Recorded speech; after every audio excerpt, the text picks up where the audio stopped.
Прывітанне! Я Івашкова Віялета, вучаніца 9 В класа сярэдняй школы нумар 4 горада Жодзіна. Як тая рабіна цвіла ў гэтае лета Ганна Іван Меліш. Як тая рабіна цвіла ў гэтае лета Ганна. Яшчэ, здаецца, учора была гарэза, падлетак. А вось ужо, глядзіце, у самай добрай пары дзяўчына, у самай красе сваёй. Калі толькі вырасла. Глядзелі на Ганну, разважалі і, за малым выключэннем прыдзірных жанок, згаджаліся.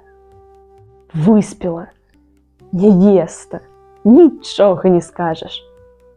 Часам пры гэтых гаворках, асабліва жанкі, успаміналі Ганніну маці-нябожчыцу.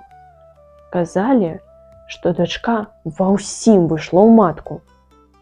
З аблічча дык як вылетае, і невялікая ростам, і не гладкая, худая, можна сказаць. І плечы, як у маткі, вузкія, і рукі тонкія, і косы чорныя, густыя, аж блішчаць бы намочаныя, і смуглявасць на твары такая ж, і шчочкі таксама ж выпінаюцца. Іншы раз языкі жанок, прыдзір ці зайздросніц меркавалі, што грудзі ў Ганны малаватыя, як кулачкі. Чым толькі дзіця карміць будзе, калі давядзецца.